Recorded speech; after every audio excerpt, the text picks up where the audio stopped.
program. Who are you? You don't know. Don't tell me Negro, that's nothing. What were you before the white man named you a Negro? And where were you? And what did you have? What was yours? What language did you speak then? What was your name? It couldn't have been Smith or Jones or Bunch or Powell. That wasn't your name. They don't have those kind of names where you and I came from. No, what was your name? And why don't you now know what your name was then? Where did it go? Where did you lose it? Who took it? And how did he take it? What tongue did you speak? How did the man take your tongue? Where is your history? How did the man wipe out your history? What did the man do to make you as dumb as you are right now? We've got some difficult days ahead, but it really doesn't matter with me now because I've been to the mountaintop. I don't mind. Like anybody, I would like to live a long life. Longevity has its place. But I'm not concerned about that now. I just want to do God's will.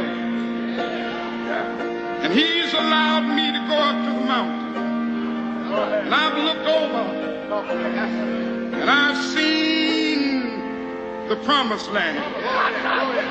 I may not get there with you, but I want you to know tonight that we as a people will get to the promised land.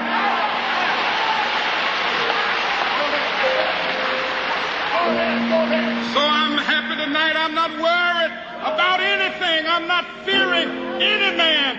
Mine eyes have seen the glory of the coming of the Lord.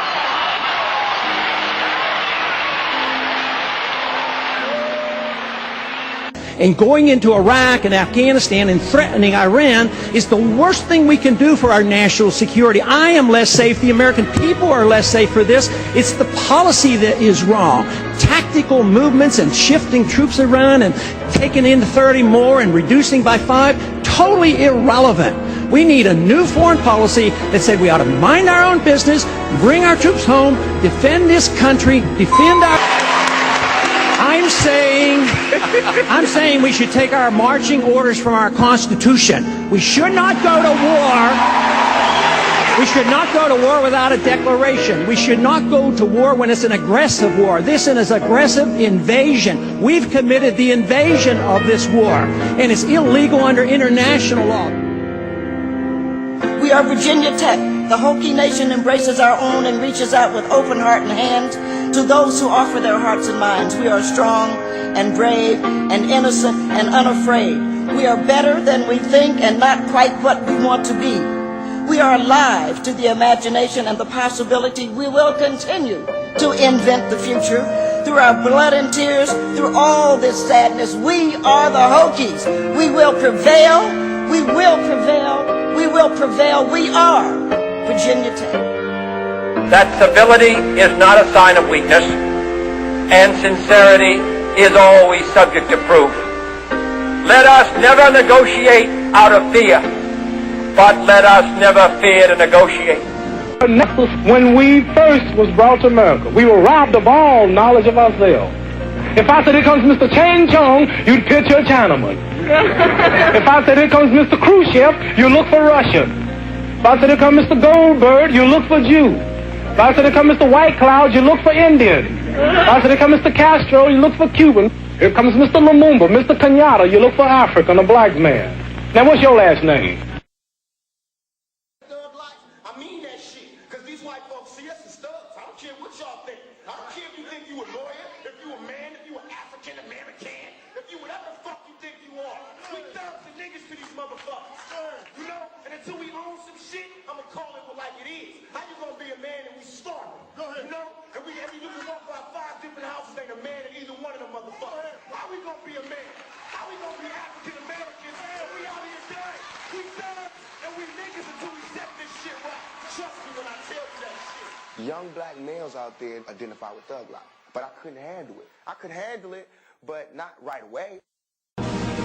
We know that what began as a whisper has now swelled to a chorus that cannot be ignored, that will not be deterred, that will ring out across this land as a hymn that will heal this nation, repair this world, make this time different than all the rest.